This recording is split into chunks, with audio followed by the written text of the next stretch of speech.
Hey, welcome back to Mr. America Hart. I'm John Hart, and I have a special guest for you guys and girls out there. Today, this is the second part of my interview with Jeff Alberts, one of the owners of 3DMJ. 3DMJ is, what would you call it, Jeff? Tell us, 3DMJ. What is it?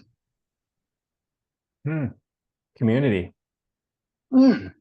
community, knowledge, experience, the shreds, the gains, internally, externally. I mean, there's a Mm. lot of definitions there. But I think as a whole, we want to help people. Like that's, we're paying it forward. And now you're an experienced natural pro bodybuilder, Jeff. I went over a little bit of the resume in the first part of the interview, and I recommend all of y'all get to the first one. I'll put a link down below for the first part of our interview. But Jeff, why don't you give us an idea? How many years have you competed as a pro, and how many pro shows have you been in natural bodybuilding? First pro show is in 2011. I don't know the exact number that I've been in, but it hasn't been a lot. I'm gonna guess anywhere between 8 to 10.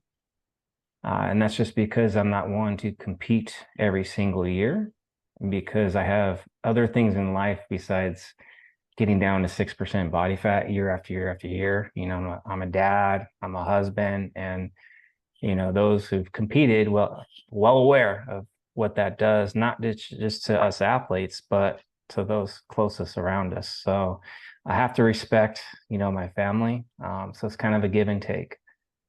So Right. we're competing this year. The last time I got on stage was 2019, so it's been a little bit of a break. COVID didn't help, of course, but yeah, just a little bit of a break in between. Right. So right now you're in prep with, you said 13, 14 weeks out In that from the vicinity. world, from the World Championships, WNBF Pro World Championships. Um, so how many pro shows have you won along the way? And what was your best placings at the Worlds as well? Two-part question. Have you won any pro shows, and your best placings at the Worlds? In 2014, I won the IFPA Pro International. That's been probably the biggest pro win I've had, because that's, considered more of a higher level show, which was totally unexpected, because going into it, I was like, if I crack top 5 in the lightweight class, that'll be cool. Because the year before I took second in the lightweight. So I'm like, okay, if I can do top 5 again, that's a victory. So, kind of edging out the lightweights, won the overall by 1 point, like totally unexpected, because the heavyweight, like backstage, I was kind of looking at him like, this guy's a bowling ball. Like he's just full of muscle. I'm like, you know what? I'm just gonna go out there and pose and have fun. Well, I ended up winning by 1 point. And the feedback I got was it was because of the posing. Like I was able to present myself a little bit better. So it kind of edged him out a little bit. But walked off stage, fell to the floor, cried like a baby, because it literally was not expected at all. And it was crazy, because it was just like a flood of emotions went through me in that instant, like flashbacks, because at that time it was like 28, 29 years of training, kind of just everything I went through, like all the down years, the average years, the personal stuff in my life, like everything just kind of hit right in that moment. And just a deep appreciation, just for everything that I went through, all the people that helped me get to that point. So it wasn't just like, yes, I won a pro show. It was like just a lot of like everything that flooded into me at that point kind of just burst out. And I could not stop crying, which was like, it's a little embarrassing now, but every person, congratulations, like just crying and crying and crying. And probably one of the better moments was calling Alberto, our other coach at 3D Muscle Journey, and he's like, "Well, how'd it go?" And I'm like, "I won." And he's like, "No, how'd it go?" I'm like, "No, seriously, I won." And he's like, "What?" Like he didn't believe it either, because we just figured there's gonna be some big names there, and yeah. So, but I will say, like, the stars kind of aligned, right? Because bodybuilding oftentimes is timing. Everybody wants a pro card, everyone wants a pro card, but you have to have things align. You got to hit the right show, right athletes in there. And that's kind of what happened to me is like, I got my best physique, which was the goal. I peaked well, and a couple of the top names didn't show up. They showed up, I probably wouldn't have won. Mm, So again, it kind of goes back down to like, for me anyways, my definition of success is not so much the placing, it's more about presenting your best physique. Because whether you have a 1 on that medal or you have a 10, your physique's still the same. Your prep is mm. still the same. So why am I going to give power to a panel of 9 judges to define what success really is for me? I already know what that is before I even got on the stage. So the victory is just like an added bonus. And it does feel good to get recognized by your peers and, get that external praise. Like everybody enjoys that. But it was just more so like I kind of just knew like the power is mine to determine like what success is. See, now this is really interesting. I specifically kept my mouth shut entirely because you blew my composure over here entirely with everything you were saying. And the people who watch part one are going to get this composure joke that we have going on between us, or reference that we have between us here. But you're blowing it for me as I'm listening to you completely, because the visions you started throwing out to me, we've had a very similar path. And back in 2013, I won the INBF Mr. America, which was always a dream of mine to actually win just that title.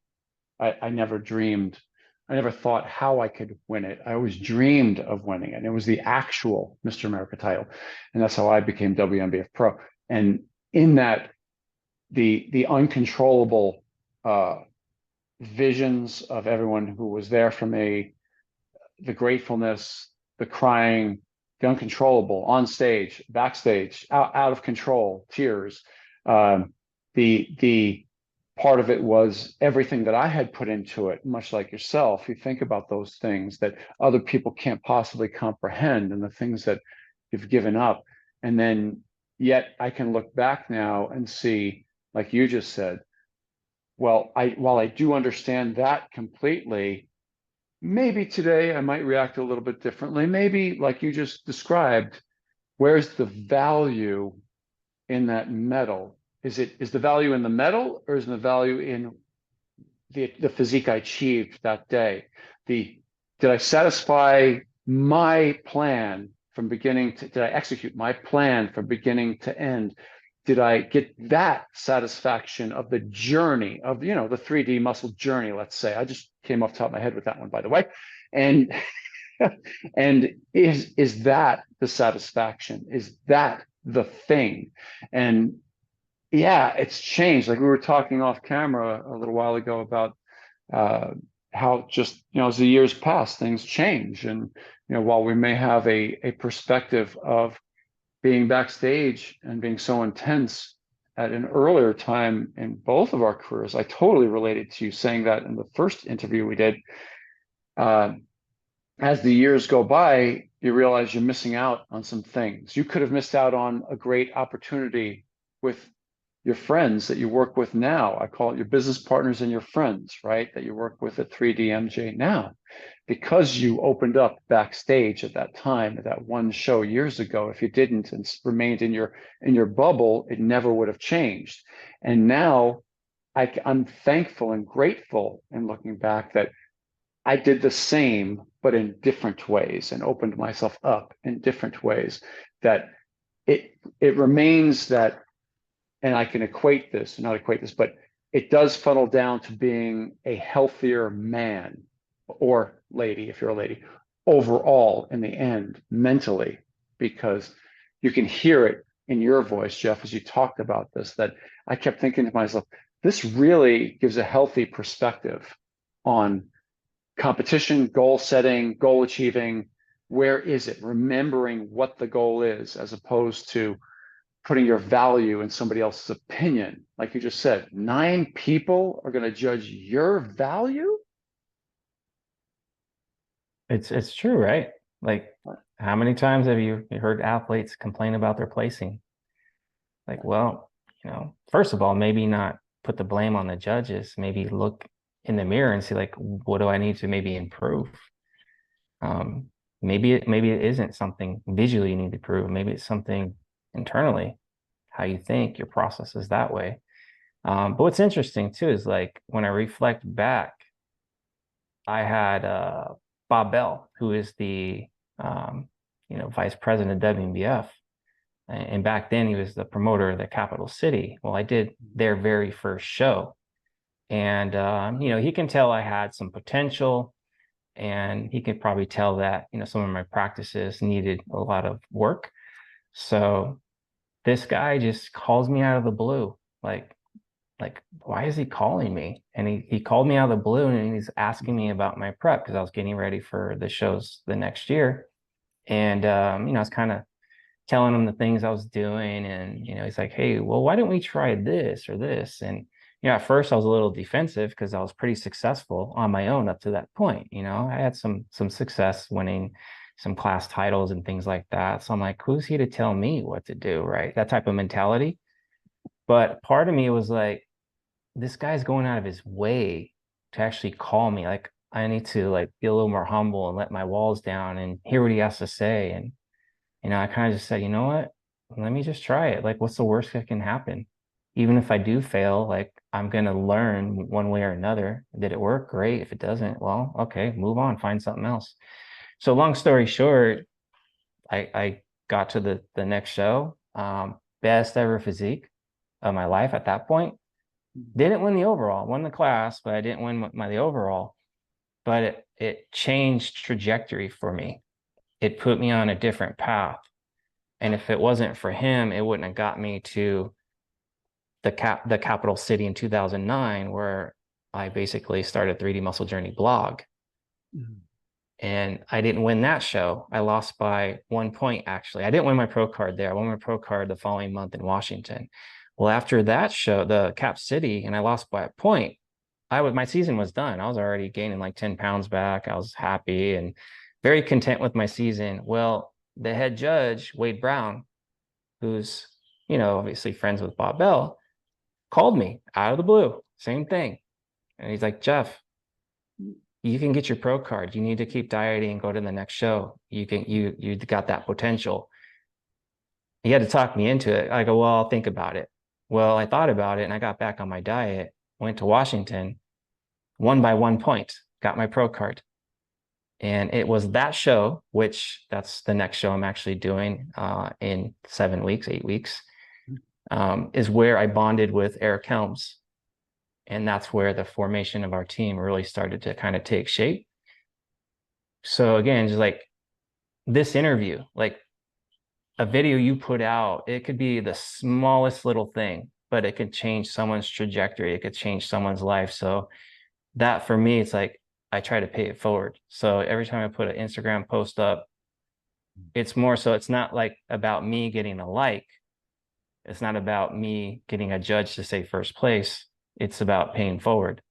So that I think for me, it's like, again, it's important to do well at shows, present well. And yeah, there's nothing wrong with trying to win. I think it's a good fuel source, but I think also too, when you have other perspectives and other approaches and other visions on things, like it just opens up your world a lot more. And like I've been so much happier, like not just being single-minded on one particular goal. I would agree with you entirely. That happiness word comes up quite a bit right there.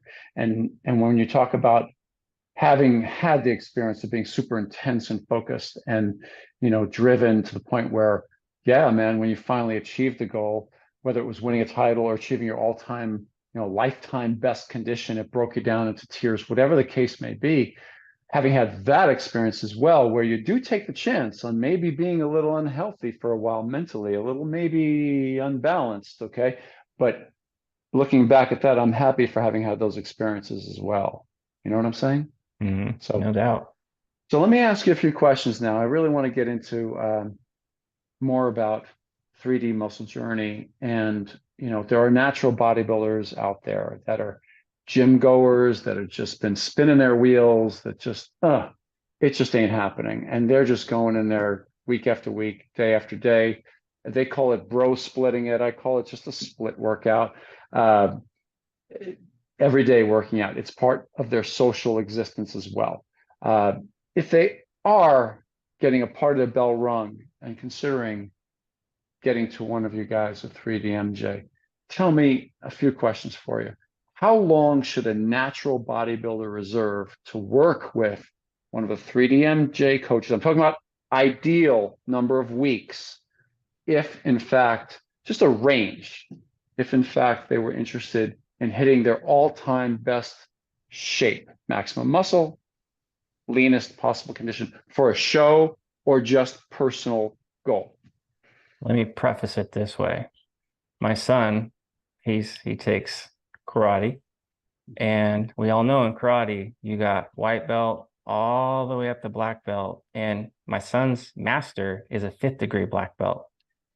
So to have someone start coaching with us, oftentimes they think, well, these guys are going to take me from white belt to black belt in like 12 weeks.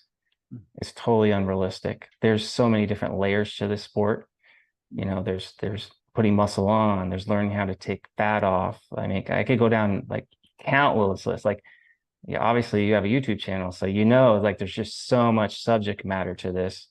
So it just kind of depends on the individual where they're already at in their journey. Are they a black belt already, or are they white belt? You know, so obviously if you're a white belt, you know, if we take you through a contest prep, well, you're not going to be prepping as if you're a black belt. And chances are your results aren't going to be as if you're a black belt. You might go from white to yellow, and then you go through the off season. Okay, maybe go from yellow to blue, but you know, it's a step-by-step process. And oftentimes as lifters, we're already 2 steps ahead, but our feet don't move that fast, and we end up falling on our face. So it's more about having the patience and understanding that there's layers. It's going to take time. But realistically, I mean, you know, if I had to put, you know, an average time span on it, I think most people, you know, if they're with us a couple of years, like they start to become a lot more independent. And that's the goal for us, is to make people independent. Our goal isn't for you to basically stick with us forever. That means if you're with us like way too long, then chances are it's like, okay, you know, we're not doing our jobs that well.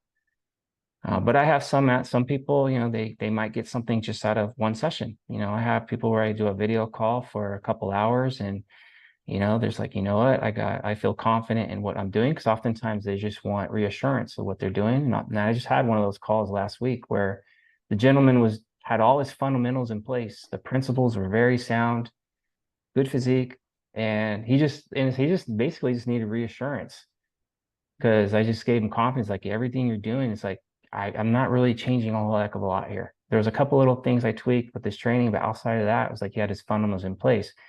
But that money, in my opinion, is well spent, because now it's like he's able to take the same principles, add a couple little tweaks to it. So he gained a little bit out of it from that aspect, but also now he's got confidence.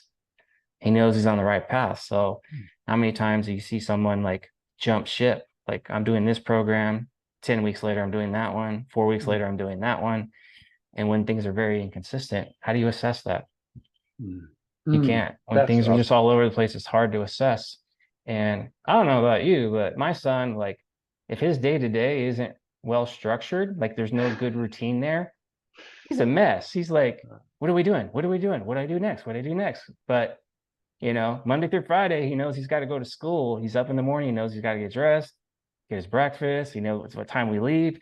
He knows what he needs to do after school. And his demeanor, his confidence, the stability is in place.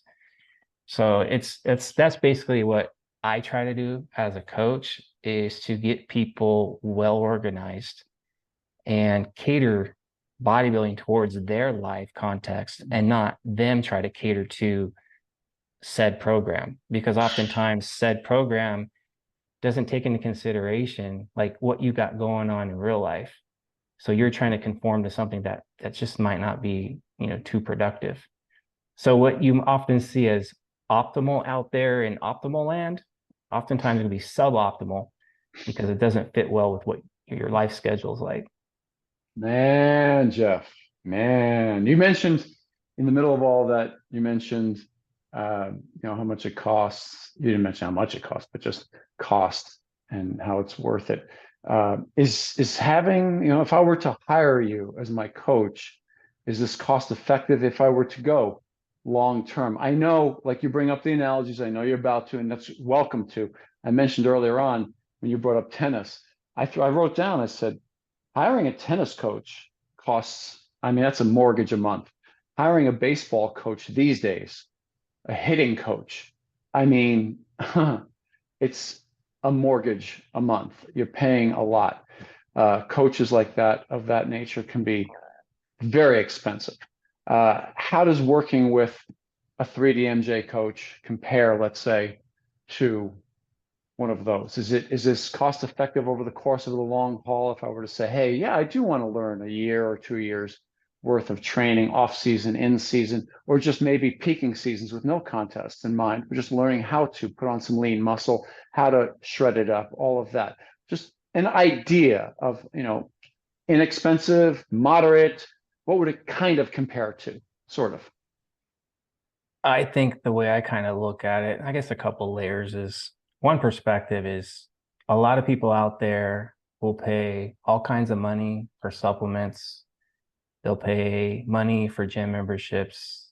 They'll pay money for fancy weightlifting shoes, all these things but yet oftentimes they don't even have the knowledge, the wisdom, or the education about bodybuilding. Mm. So it's almost like they're doing things in reverse order. Mm. So it's like instead of spending all this money on supplements, which they're supplement for a reason, they're called supplements for a reason. Like if you don't have your diet and nutrition, your training, and all that in order, like no supplement's gonna fix that for you. So to me, it's like, why don't you invest in yourself, invest in your education first, get that in order, because that's going to take you a lot further than like that fancy new lifting belt that you want, or those fancy squat shoes when you don't even have good squat technique, but yet you're asking about squat shoes. So that's how I kind of look at it from that perspective. And as far as like putting a value on it, like you said earlier about time, when someone really cares about what your goals are, like oftentimes I find myself caring about their goals more than care themselves. So it's like, okay, if you have someone that's really caring and wants to see you like reach your full potential, like, I mean, yeah, it's like sometimes it's worth the money to put into it.